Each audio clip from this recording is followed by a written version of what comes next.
for a model of the media in which the media argue for and defend the established institutions of society. And any deviation from that defense is dismissed or even suppressed. So that views that dissent from the overwhelming consensus that characterizes our society cannot get a hearing. Now, here you are tonight in a large lecture hall at Canada's most prestigious journalism school, speaking to an audience of journalists who are hearing your remarks with apparent approbation.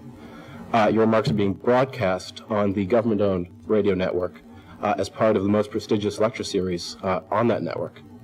How'd that happen?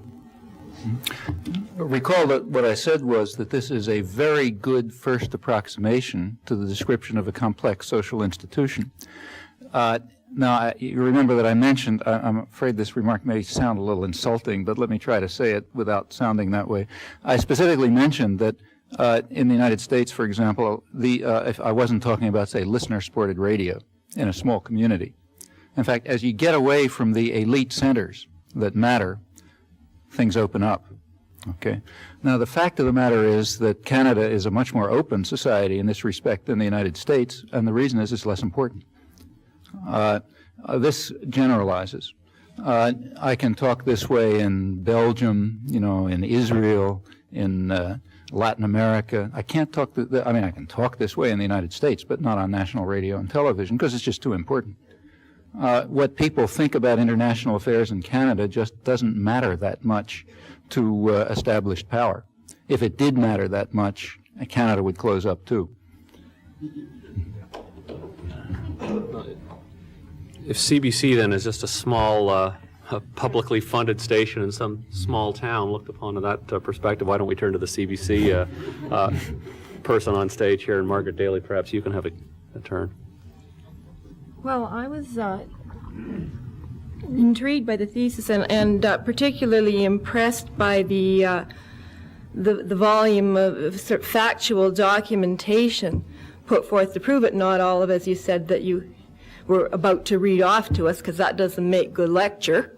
But, I look forward to reading this stuff in a long version. I guess the question that I want to ask, though, is that given that this information isn't discussed, you lay it all out, supposing people knew it.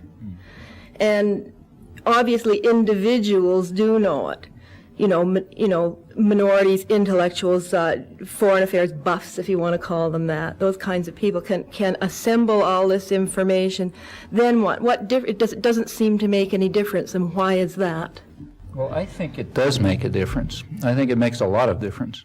I mentioned, not entirely jocularly, that if a third world country today were to put forth the American Constitution, we'd call it a reversion to Nazism.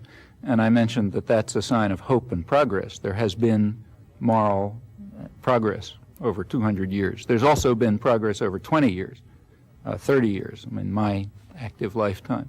Again, I'm talking mostly about the United States. I wouldn't talk about Canada. I just don't know enough about Canada. What I know is the United States. But it's a different country than it was 20 or 30 years ago.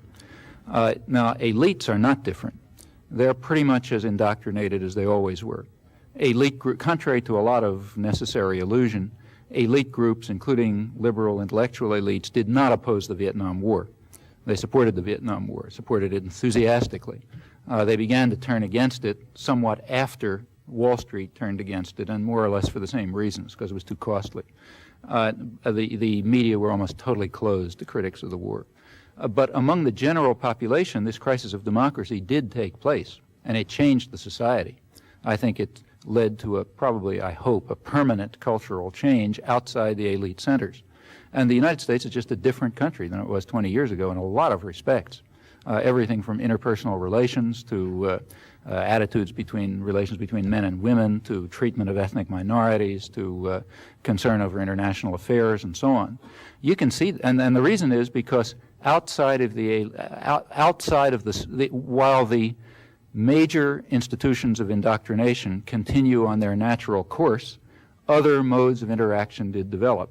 And they remained, they're informal, they're they're inefficient. They may, I mean, I spend probably 80%, I don't know, some huge percent of my time traveling around the country giving talks. Well, you know, that's less efficient than writing for a major journal, but people do this, and ultimately it makes a difference. There are solidarity groups, there are all kind of organizations and so on, and they do make a difference. You can see it. So take, for example, I mentioned the U.S. attack against South Vietnam in the early 1960s. You compare the early 1960s with the 1980s. That's 20 years. When Ronald Reagan came into office, his administration, in my view, intended to emulate John F. Kennedy and Lyndon Johnson, except their target was Central America. They came out with a white paper in February 1981, right after they came into office, which was kind of like modeled on the white papers of the 1980s, virtually a declaration of war. The communists are taking over the world, we've got to go in there and stop them. It was a precursor to direct U.S. military intervention in Central America. Now what happened? What happened, and the media, incidentally, bought the whole story. There was virtually no criticism of the white paper when it came out, just enthusiastic support for it. However, the general population didn't, because the population is not what it was in the early 60s. When John F. Kennedy started sending the American Air Force to bomb South Vietnam on a regular basis, there was no protest. You couldn't get two people together in a living room to talk about it. And it didn't have to be hidden either. It was on the front page of the newspapers. Nobody cared. We want to bomb another country? Great. Let's go to the next thing. When Ronald Reagan's administration sort of indicated that they might try to turn to direct military intervention, there was a convulsion in the country. People started coming out of the woodworks. It ranged from a massive flow of letters to Washington, to demonstrations, to church groups getting involved. A whole array of protests began to develop spontaneously without any organization and structure. The reason is the country is just a lot different. Well, what happened? What happened is that the Reagan administration backed off. They, in fact, told the media to cool the rhetoric, to cut back the inflammatory rhetoric. They were afraid that much more central themes of their program would be endangered. After all, remember that they were trying to ram through a program that the population was strongly opposed to, a domestic economic program. They were trying to ram through destruction of the limited welfare measures that exist in the United States, a huge transfer of resources from the poor to the rich, a massive increase in state power, and huge public subsidy to high technology industry through the Pentagon system and so on. All of these things are contrary to what the public wanted, and they didn't want any protest about them. So what they did was back off from their inflammatory proclamations about Central America, and they went underground. That's what the Iran-Contra hearings were about. The administration was driven underground. The domestic population would not tolerate the activities that they wanted to carry out, and they therefore had to turn to illegal clandestine activities. Now, the Reagan administration was notorious for the level of its clandestine activities. And clandestine activities are a pretty good measure of popular dissidence. If there isn't any popular dissidence, you don't have to carry out clandestine activities. You can carry out overt international terrorism and violence, which is much more efficient. Overt violence is much more efficient than clandestine violence, for obvious reasons. I mean, for one thing, it's just more efficient to do. For another thing, there isn't any risk that it'll be exposed, which will cause, a scandal and so on and so forth. And in fact, the state was driven underground by popular dissidents. Well, that's important. Those are, I think that's one of the many reflections of the difference between the 1960s and the 1980s. I think and in fact, even the media are different. Bad as they are, I mean, as you can see, I'm no great enthusiast for the elite media, but they're better than they were 20 years ago. I mean, they're not as closed and restricted and constrained as they were 20 years ago. And that includes the elite media. So there are slow changes. And I think there is a slow move towards general democratization, much too slow, but not insignificant. And those are things that, first of all, one can be somewhat hopeful about, but it also teaches you a lesson. It means there are things you can do. After all, these are societies. Our societies, like Canada and the United States, have one tremendous virtue. The state is very restricted in its capacity to use force against citizens. By comparative, it's not zero, but by comparative standards, it's low. And that means there's a great range of options available. People want to make use of them, and many do, and it makes a difference. There's never been anything clandestine about the career of Peter Worthington, so maybe we'll go to Peter next. Well, like Margaret Daly, I'm very impressed with the massive evidence that's been arrayed. Unfortunately, it isn't all accurate, and a lot of it's very selective. But I'd like to return to David's thesis. It strikes me that your living refutation of the thesis that you can't get a certain point of view across. You've hardly been a shrinking violet over the past 30 years, but it seems to me the effect of your theme has been virtually zilch, except for a few of the elite who support it. It seems to me the great mass of the American people, the workers, either don't understand it or reject it totally. Which brings me to the point, what's the difference between being free and democratic and thinking you're free and democratic? I'm not sure I You see the understand the difference? last point. No. Well, you can be free. Like For I can example, be free. Well, people can. For people can, example, yeah. perhaps we don't think the Soviet people are free and democratic. They may think they're free and democratic, and it seems to me the result is the same thing. Being free and thinking you're free. I don't think so at all. First of all, I don't agree with your factual assumption.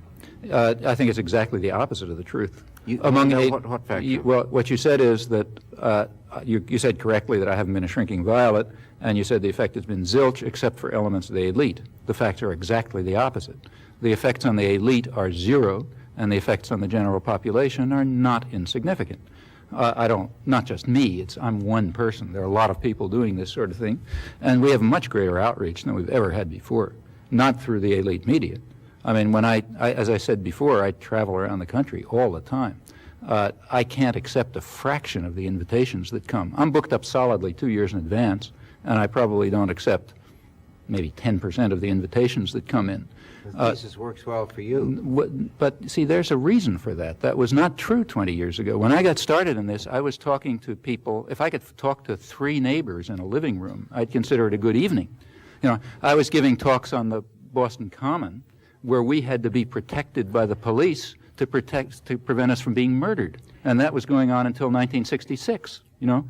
And Boston is a liberal city, incidentally, and this was with the support of the media. But the media wasn't ignoring you. Oh, totally.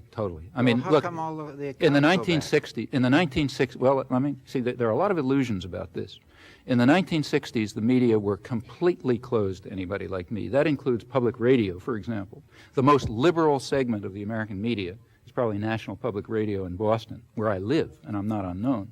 During the entire Vietnam War, when I was very well known for opposition to the war, I was on National Public Radio once for, I think, 5 minutes, if I remember, after I came back from Vietnam with an extremely hostile interview by the most liberal commentator, Louis M. Lyons. That was it. Now, I could never be in the newspapers or anything of that sort. By the early 70s, it began to change a little.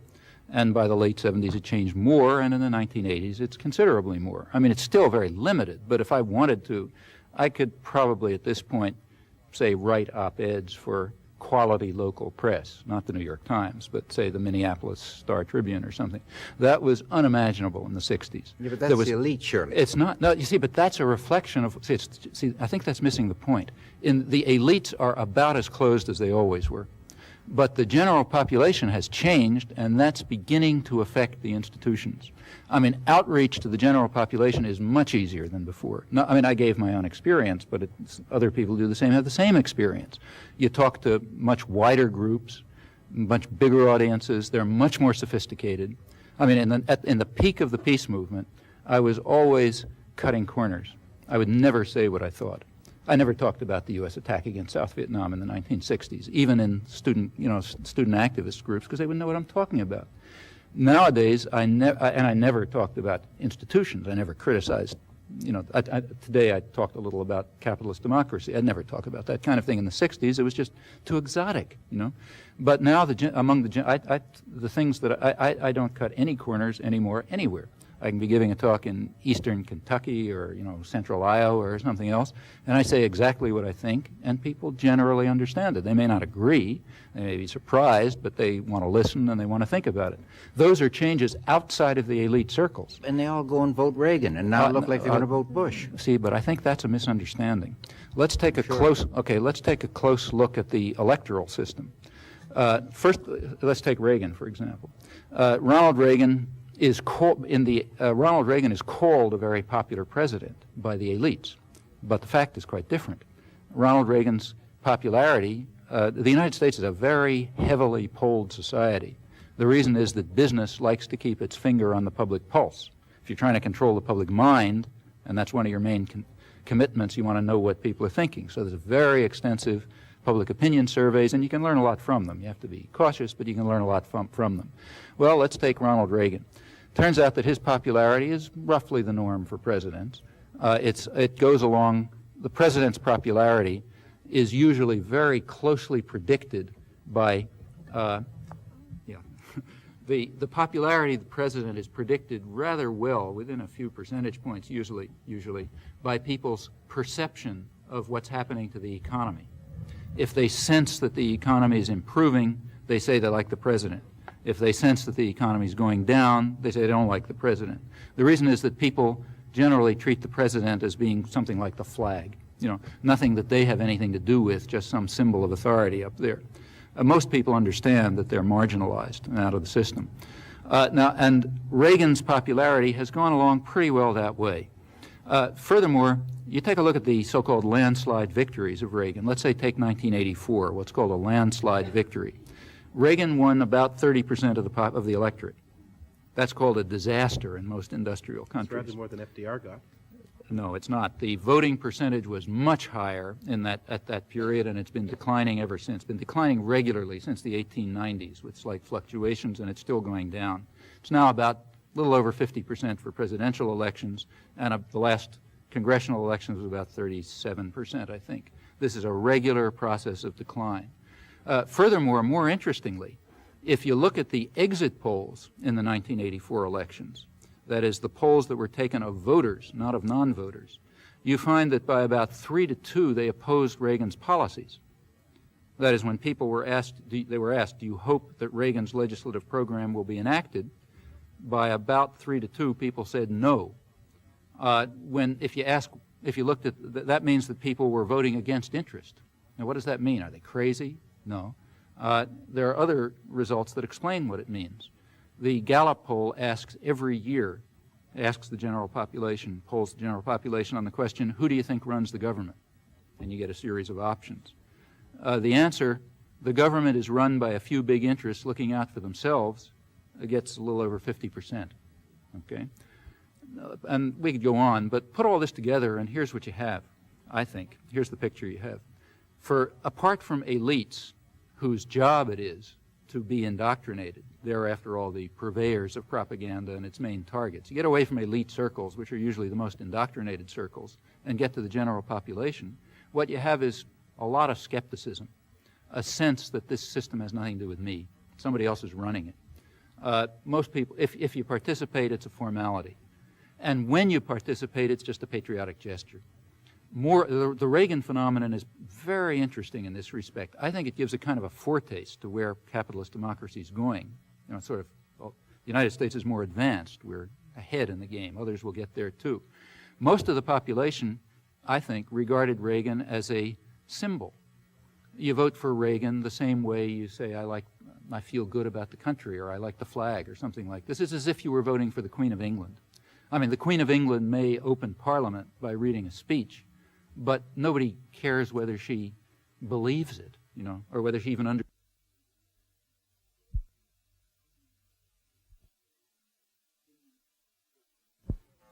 Unions have virtually been destroyed in the United States, sometimes by violence. We have a very violent labor history, but largely by other means. The unions were largely depoliticized for a long time. Now they're really disappearing. I think it's now about 17% of the workforce or something like that. That's a success of U.S. democracy. There are no political parties in the United States. You don't participate in a political party. You can push a button, But that's very different than participating in forming programs. In fact, the United States is basically a one-party state. It has the business party, the Tories, with two factions, supported by different segments of the business community, shifting segments of the business community. Let's go back to the 1984 elections and notice what the population was asked to vote on. The Republicans were the party of Keynesian growth. They were the party of deficit financing, huge state subsidy to industry, huge debts, in the hope that somehow things would be taken care of. So the Republicans were saying, follow us, we'll have growth at the cost of huge debt. Later generations will worry about it. The Democrats were the party of fiscal conservatism. They were saying, look, you got to worry about the consequences. You can't just, make checks and have a powerful state that's interfering in the economy and so on and so forth. Now, the population was given a choice between damn the consequences, a jingoist Keynesian growth, and we believe, we accept, we really agree with you, but we're afraid of the consequences, fiscal conservatism. So they voted for the thing that made them feel more upbeat. Notice, incidentally, that the two parties shifted their traditional positions. Well, that was easy because the parties don't stand for anything anyway. They just reflect different sectors of the business community. The Democrats reflected interests of investment bankers and people who cared about money and so on. And, the population ended up voting for the people who made them feel better. And the people like it. No, they don't like it. They in fact, that's where you're wrong. I don't think people like being outside the system. That 50% of the population that says the system's run by a few big interests looking out for themselves is not happy about it. They just don't see any alternative. They've been atomized. Their organizations have been broken up. A working class culture has been dissolved. It used to exist. You have to go back to the 1930s. At that time, there was a live working class culture with its own organizations, institutions, everything from newspapers to picnics. It took a long time to break that down. In other countries, which are not as advanced as the United States, it was broken down later. Let's say take England. It's a very interesting case. England is a generation or two behind the United States in this process. In England, they still have a Labour Party, though they won't for long. In England, up until the 1960s, they had a very lively Labour-based press, which created which was very large. The Daily Herald had much more readership than the famous newspapers, the Times, the Guardian, and so on. And it had extensive participation on the part of its readers. It couldn't survive conditions of the market. I mean, the market is designed so that dissidents are excluded naturally. It couldn't get advertising and so on and so forth. So it disappeared by the 60s, and so did the rest of the social democratic press. And with it went the cultural basis for an alternative vision of the way society ought to be organized. And gradually, participation in that dissident culture also dissolved. The Labour Party will go the same way, and other industrial democracies, capitalist democracies, will also go the same way. That's somehow inherent in the process. The United States is simply more advanced. On the other hand, there are counterforces.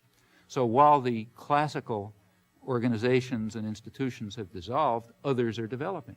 In fact, that's what the crisis of democracy was all about.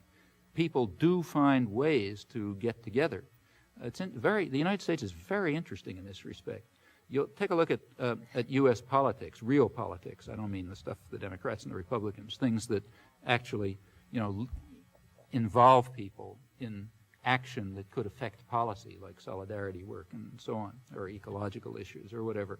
You'll notice that overwhelmingly they come out of the churches in the United States. That's very unusual in industrial societies. The church, it happens, there are places where it happens. It happens in East Germany and in Poland, because they're depoliticized societies too, just like the United States is. Now, in these depoliticized societies where the party structure has disappeared and independent organizations have disappeared, typically what is left is the religious institutions. And since people want some way to associate themselves, they go to them. So in places like Poland and the United States, or East Germany, say, when there's a disarmament movement, it comes out of the church, because there is nothing else.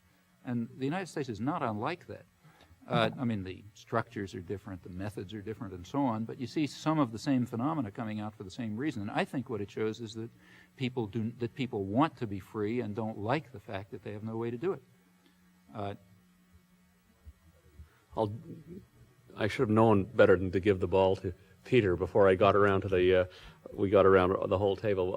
I'll ask now Gene Allen, the foreign editor of the Globe, to pose his question or comment. Yeah, I'd just like to make partly a comment and partly a question. And it relates to how some of the things you describe are experienced by somebody who works in the news on a day-to-day basis from a Canadian perspective. Many of the things you describe about how the elite press in the United States sees the world are replayed to us through some of the main communications links that we rely on, such as Associated Press, Reuters News Agency, New York Times News Service. And I think many Canadian journalists are in the position of recognizing a strong U.S. bias in those reports, and are active in. That's one of the day-to-day challenges, is trying to find ways of getting around that. One of the things you can do is get your own correspondents there who have a different point of view, or try and get local stringers. You can't do that all the time. But I just wonder from that, from my point of view anyway, it seems that perhaps a lot of what you describe could be simply interpreted as kind of the American press playing cheerleader for the home team. It's just like there's a kind of sports writer who's called a homer, and the home team can do no wrong. And perhaps can you look at it that way, just as an issue of American foreign policy, and countries like Canada can have some effective room to maneuver in terms of covering the world? Well, I think there's something to that, but we have to be careful about what's the home team. I mean, for example, what the American press defends is the interests of elite elements in the United States. Now, it may be that the general population is strongly opposed to elite elements, but they're not the home team. It's the elite elements that are the home team for the reasons that I mentioned. So on, say, Central America, there's no doubt that the general population has been pretty much opposed to these policies, but the home team is in favor of them, and the press is in favor of them. Let's take Vietnam, the Vietnam War. There, that was very interesting. At first, the general population was strongly in support of the war, strongly in support. I mean, I'm not kidding when I said that when you tried to give a public talk, you might end up getting killed. But it changed. By about 1969, the population was largely opposed to the war, and on interesting grounds. The population was opposed in principle. Again, you take a look at the Gallup polls. Up until today, or at least 2 years ago, which was the last one I saw, about 70% of the population regularly says the Vietnam War was fundamentally wrong and immoral, not a mistake. Now, among opinion leaders, it's not 70%, it's like 40%. Opinion leaders includes clergy and businessmen and so on. When you get to the real intellectual elite, the percentage is about zero.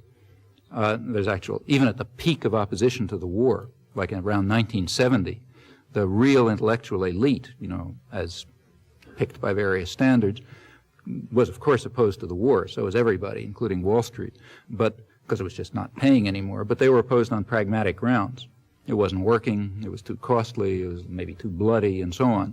But fundamentally wrong and immoral, not a mistake, that position is barely expressed in the ideological system, but it's the position of about 70% of the population. Now, here we have a striking case where, the home team that you're working for is not the general population. It's a very specific interest in the general population. I think that's true on a lot of issues. Let's turn to a totally different question. Take nuclear test ban. Just through popular grassroots organization, the population was about 75% in favor of a nuclear test ban 2 or 3 years ago. Elites were strongly opposed to it, liberal, conservative, everyone else. They were so strongly opposed to it that when the Soviet Union declared a unilateral test ban, the media barely covered it. I mean, they noticed it and disparaged it and told various lies about it. And when it was renewed, it was barely even covered. And it was hardly even an issue in the elections, even though 75% of the population was in favor of it, had virtually no elite support except maybe an occasional gesture. That's a very strong elite position, but it's not reflecting the general public. That is so strong, and so let me just give you an example of how strong the elite concern over this is. Here's a dramatic case. Last November and December, you remember there was a summit in Washington at which the INF Treaty was signed. All attention was focused on the summit and disarmament and treaties and so on and so forth. Everybody was paying attention to it. Right at that point, the UN General Assembly had a disarmament session in New York, a couple of blocks from the New York Times offices. They passed a whole raft of resolutions, very interesting ones. There was a resolution against Star Wars, against militarization of outer space.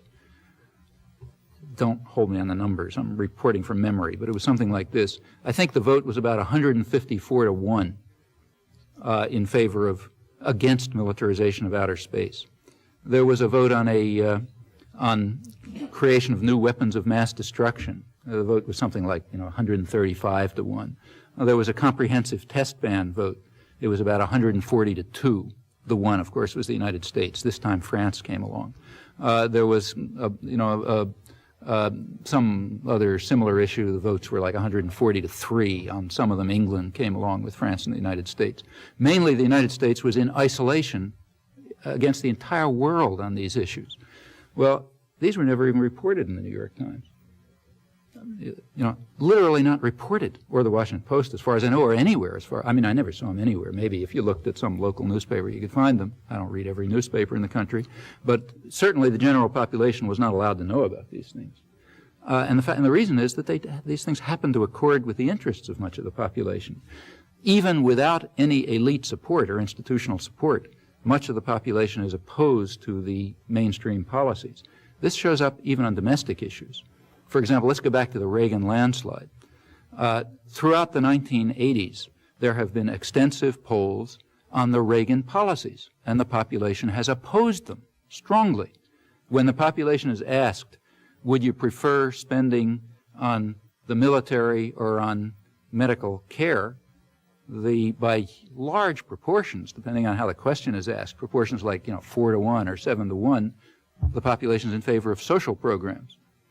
When people are asked, would you accept higher taxes if they were going to be used for X, Y, and Z, the answer comes out yes if X, Y, and Z are things like education, environment, welfare, and so on and so forth. Meanwhile, the elites, in a bipartisan consensus, were tearing apart what limited welfare state there was. And the media were saying, well, it's because the population is getting conservative. They weren't. In fact, there's been a kind of a slow drift towards New Deal-style attitudes over the years with little fluctuations, and that's not the home team that the press is rooting for. They have other interests. So I think there's something to what you say, but I think one has to be more discriminating about how to define the home team. The home team means the people who own the country and therefore ought to govern it. Or the official home team. Yeah. The last person on the panel who has yet to speak is Kevin McMahon, and maybe at this juncture I'd encourage the other members of the panel to jump in and as they see fit, and perhaps we can engage each other and in a discussion at this stage. Kevin, why don't you? Just to pick up on the last point, I don't think that we ought to be too pious about the Canadian media versus the American media, because I think that most of the things that you're talking about generally operate in Canada as well as in the United States, and in a peculiar sense. CBC Radio, even though it is the national broadcasting medium, is in a way a marginal media outlet. But I wanted to go back to something you spoke about earlier, which is the depoliticization of the population. It seems to me that you would encounter most of the criticism of your ideas from the kind of middle management level within the media, and by that I mean editors, working journalists, and so on, because I presume that the people who own media corporations are well aware of what they're up to, and I think it's my impression that most of the population feels that it's being propagandized, and I mean, it's an old idea. It goes back to, the front page and so on, the whole business that, it's them, it's all one big thing, that the newspapers are owned by the companies and so on. And from that comes two things. I guess one question deals with the level of responsibility that these ideas place on working journalists. And perhaps you might make some comments about that. And the other side of it is how much you feel that the public's my impression is that because the people feel generally propagandized, they turn more and more towards using media as strictly a source of entertainment. You know, it's a postman idea about it doesn't really matter what they say because they say it so stupidly that that you know people are just consuming it for a laugh. And I wonder if now that doesn't become more of a problem really than propaganda. I mean, despite the really impressive evidence that you amass, I don't think most people would be convinced by a couple of sentences saying we're propagandized. And so, yeah, I wonder if entertainment isn't really the greater problem now. Yeah, I mean, remember what I've been talking about gives I think what you said is very important. What I've been talking about gives a kind of a skewed picture. I maybe should have emphasized more, but remember, I'm talking about the elite media. The elite media, and the elite media target largely educated people. They target the political class, the more or less politically active class, a pretty small percentage of the population, the articulate elite intellectuals.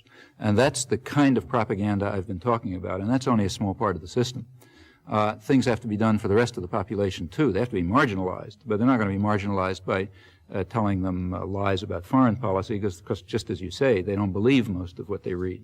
There's just a kind of a general populist skepticism, along with this sense that the government is run by a few big interests looking out for themselves, is the sense that the media are probably lying to us. So for most of the population, the media system is, I think, a different one. It's one that it's not just the case that it tries to entertain them. It tries to entertain them through means which will intensify attitudes that support the interests of elites. So you want, for example, let me give some cases. Take the emphasis on professional sports. Now, it sounds harmless, but it really isn't. I don't think professional sports are harmless at all. Professional sports are a way of building up jingoist fanaticism. You're supposed to cheer for your own team. Just to mention something from personal experience, I remember very well myself when I was, I guess, a high school student, sudden revelation, when I asked myself, why am I cheering for my high school football team? I don't know anybody on it. If I met anybody on it, we'd probably hate each other. Why do I care whether they win or if some guy a couple blocks away wins? Well, and then you could say the same thing about, the baseball team or whatever else it is. This idea of cheering for your home team, which you mentioned before, that's a way of building into people irrational submissiveness to power, and it's a very dangerous thing. And I think that's one of the reasons it's such a big, it gets such a huge play. Let's move to something else. Part of the, in the 1970s, there was great concern among elites about this crisis of democracy. Now, I talked about one aspect of it, how to rebuild the propaganda, the indoctrination system. But there were other aspects. There was a lot of concern that young people were just getting too involved, that their human feelings were becoming too significant. Now, remember, there's something very significant about capitalism. It has to eliminate human feelings. Capitalism is based on the idea that really the only human value is greed. Everything else is irrelevant.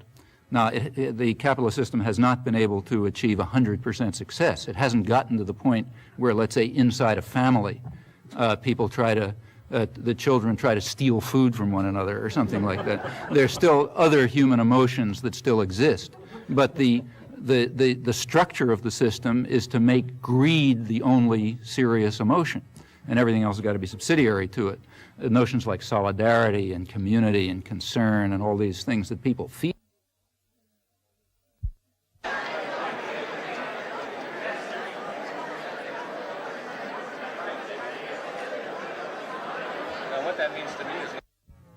Of a me generation, everybody's out for themselves. Everyone wants to be a yuppie. Nobody cares about anyone else, and so on and so forth. Where did that come from? What was the evidence that that was a fact? I think the evidence was zero. In fact, I don't think it was a fact at all. I'll bet you that that was invented in advertising offices and such places, and it was targeted against young people. The targets in that case were teenagers. Teenagers had to be indoctrinated by saying, you people are only interested in yourselves. You live in a culture of narcissism. You're the me generation. You're not like these guys who used to worry about other people. Now, every single teenager knows perfectly well that's not true of me. But you're targeting people who are at a delicate stage of life. They don't quite know who they are. They're searching for their identity. They don't like to be different. They're worried if they're different. If they're different, they feel maybe there's something wrong with me. Maybe I'm weird. I better be like everyone else. And I think what happened is that there was a major effort made to try to get young people to suppress their natural feelings and to try to emphasize the self-centeredness which would eliminate the danger of serious engagement in issues that concern all of us, which is a threat to power and privilege. Now, I can't prove that. I'm just because we don't have documents on how these things are created. But I don't see any evidence that in the 1970s it was any more a me generation than ever before. In fact, I think the evidence shows the opposite. The 1970s was the period when some of the most significant popular movements developed. The 1970s was the period when the feminist movement developed. It was very scattered, and it was just beginnings of it in the 1960s. Of all the things that came out of this period, that's probably the one that has had the most far-reaching and lasting effects on the general culture, and that's largely a movement of the 70s. Same is true of the environmental movement, 70s, the nuclear movements, and so on. In fact, there's just no evidence for any of this stuff, but this was drilled into people's heads, and that's part of the popular culture too. Sitcoms and entertainment are another example of it. They're not just keeping people entertained; they're getting them entertained on particular assumptions. We could move from your discussion of this dismissal to your discussion of the thing dismissed. Yeah. You say that what the media do is to ignore certain kinds of atrocities that are committed by us and our friends, and to play up enormously atrocities that are committed by them and our enemies. And you posit, in fact, you say in the Massey lectures that there's a test of integrity and moral honesty, which is to have a kind of equality of treatment of corpses. Equality of principles. I mean, that every dead person should be in principle equal to every other dead person. That's not what I say at all. Well, I'm glad that's not what you say, because in fact, that's not what you do. Of course it's not what I do, nor would I say it. In fact, I say the opposite. What I say is that we should be responsible for our own actions primarily. That's something quite different. But it isn't. Polish with 100 priests. I wasn't equating them. I was comparing the treatment of them. If you want my value judgment, we should give much more attention to one priest who we've killed than to 100 priests that they've killed. Notice that this is exactly your method. That's exactly my method. Because your method is to ignore. Is not so much not only to ignore the corpses created by them, but also to ignore corpses that are created by neither side, but which are irrelevant to your ideological That's agenda. totally untrue. Well, let me give you an example. Okay. One of your own causes that you take very seriously is the cause of the Palestinians, and a Palestinian corpse weighs very heavily on your conscience, and yet a Kurdish corpse does not. That's not true at all. I've been involved in Kurdish support groups for years. That's absolutely true. That's absolutely false. I mean, just ask the people who are involved in, they come to me, I sign their petitions and so on and so forth. In fact, if you look at the things we've written, let's take a look. I'm not Amnesty International. I can't do everything. I'm a single person. But if you read, say, take a look, say, at the book that Edward Herman and I wrote on this topic. We wrote a book about this in 1979. In it, we discuss three kinds of atrocities, not two, three kinds of bloodbaths. What we called benign bloodbaths, which nobody cares about, constructive bloodbaths, which are the ones we like, and nefarious bloodbaths, which are the ones that the bad guys do. Constructive bloodbaths are things like the Indonesian massacres, which we supported. Nefarious bloodbaths are like Pol Pot. But we also discussed ones that nobody cares about, like Burundi. For example, we have probably the only discussion in the literature, I guess, of the massacres that were going on in Burundi at that time. We probably have the only discussion in the literature, at least that I know of the massacres that are going on in Burma.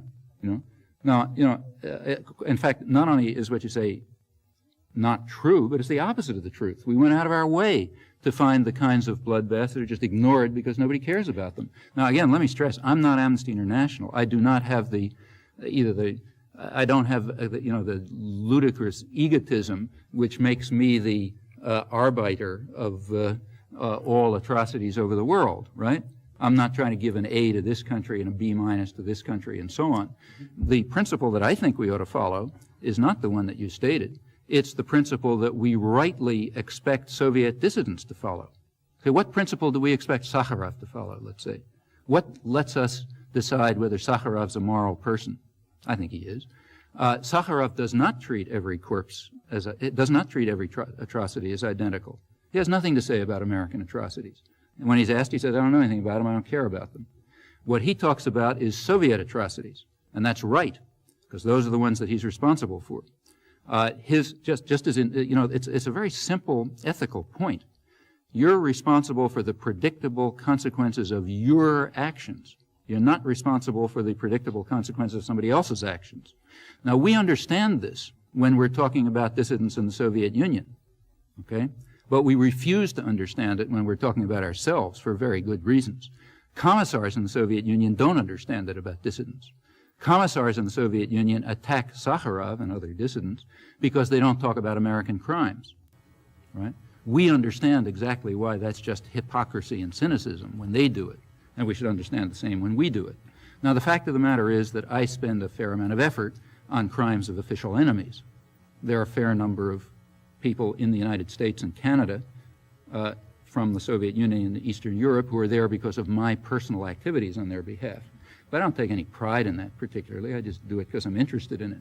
The most important thing for me and for you is to think about the consequences of your actions. What can you affect? Those are the ones you primarily ought to be concerned about. Of course, every corpse is a corpse, but there's some that you can affect and there are others you can't do much about. You know, like I can be worried about things that happened in the 18th century, but I can't do much about them. Could I bring the topic back to, I'm just worried that we're going to end up getting into a long discussion about American foreign policy and where we all stand on it. It seems to me that what you've been saying that's interesting and maybe a little bit new is, the responsibility and the involvement of the media in this policy and in selling it. And I found the tenor of your talk rather bleak and fatalistic, and the tenor of your answers to the questions rather more hopeful. You talk about the things being better than they were 20 years ago, and how you could now turn up on an op-ed page in a quality local press like the Minneapolis Star-Trib. But with all due respect, that's not a substantive change, because everything I've ever read says that maybe 3% of the readership ever looks at those pages, and in most of those cases it's for the cartoon. Now, you make the distinction, but you're talking about elite media versus, quote, popular media. I'm not so sure you can, that seems to me to be an awfully artificial distinction for somebody in your position to make. Not so much that I believe that the editorials of the New York Times do have a huge direct effect on the masses, and I think you're probably right that they are brighter than that. But, television does, and not through overt editorial or news coverage. Now, I guess what I want to hear more from you on is, to what extent is that a more serious form of indoctrination, and because it's a more subtle one? Yeah. And what's to be done about that? Yeah, I think maybe I haven't been clear, so let me try to see if I can say it more clearly. When I was saying that I can write an op-ed in a local quality newspaper, that was not my criterion for what's better about the country. Somebody raised the question of, are the media more open, and my answer was marginally. But what's better about the country is what's happened out in the sticks. That's what's better about the country. What's better about the country is that there's enough popular opposition to state terror and violence so that the government was driven underground. That's what's better about the country. What's better about the country is that things like feminist issues, ecological issues, solidarity work, and so on, things that just weren't on people's agenda 30 years ago, now are on many people's agenda. That's better about the country. The fact that some of the local quality press will occasionally allow an op-ed is just a pale reflection of this. That's not the important thing, so let me make that clear. Is it a pale reflection, or is it an indication that they're more irrelevant than they used to be, like what you said about Canada? I don't agree. I think, it's partly that. That's why I mentioned Minneapolis and not New York or Boston. Surely the Vietnam War was the turning point in terms of where public opinion was formed, in which media. All these things, Canada matters a lot too. A lot. It's an important country. It's not the United States, but it's a very important country.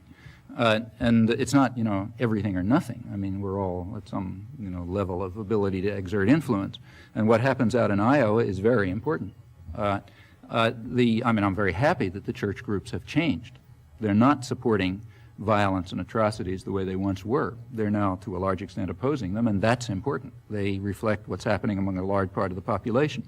Now, however, your point about the effect of TV and so on attitudes, that's extremely important. I think we're beginning to get to that before. I just made a couple of comments on it, but let me go on. The indoctrination that's done by TV and so on is not trying to pile up evidence and give arguments and so on. It's trying to inculcate attitudes. I mentioned a couple of cases, but there are a lot more. Let's take, say, the bombing of Libya. Why did the American public support the bombing of Libya? Well, the reason is that there had been a very effective and careful and intense inculcation of racist attitudes about Arabs. I mean, anti-Arab racism is the one officially is the one form of racism in the United States that's considered legitimate. I mean, plenty of people are racists, but you don't like to admit it. On the other hand, with regard to anti-Arab racism, you admit it openly. I mean, you read a journal like, say, the New Republic, and what the kinds of things that they say about Arabs, if anybody said them about Jews, you'd think you're reading Der Stürmer. I'm not joking, and nobody notices it. Because Arab anti-racism is so profound. It shows up in literature. I mean, there are novels that have a form of anti-Arab racism that's hair-raising. Same is true of television shows and so on and so forth. An image has been created throughout a lot of the media are part of this, not all, of the Arab terrorists lurking out there ready to kill us. And against that background, you could bomb Libya and people would cheer. Recall how effective that was. Remember what was happening in 1986. There are a lot of measures of how effective this is. Remember that in 1986, when this happened, the tourism industry in Europe was virtually wiped out because Americans were afraid to go to Europe, where incidentally, objectively, they would be about 100 times as safe as in any American city. That's no joke. But they were afraid to go to Europe because they got these Arab terrorists out there trying to kill us, Now, that was not from New York Times editorials. That was from a whole array of television and novels and soap operas and, massive symbolism and so on and so forth. And that's effective. I mean, that's the anti-communist hysteria is developed that way, too. The communists are out there ready to kill us. Who are the communists? I don't know. They're out there ready to kill us. This is introduced by the kinds of symbolism that TV is good at and cheap novels are good at and so on. And that's important. These are critical means of indoctrination. It's just that I wasn't talking about them. I was talking about the more intellectual side, which is easier for me to deal with. But I don't mean to suggest that the part that I was talking about is the only important part or even the most important part. I mean, I think these things are tremendously important. I just haven't got a lot to say about them. The CBC, in its blurb about you coming here, called you a self-proclaimed anarchist. Is that an accurate description? Sure. And we were all sitting around here discussing with an anarchist. Yeah, I've said it over and over. I haven't heard a hell of a lot I've agreed with, but fortunately my credentials as being once an employee with the Daily Herald, and when it went out of business, my social democrat views are now integrated into the establishment media, fortunately perhaps.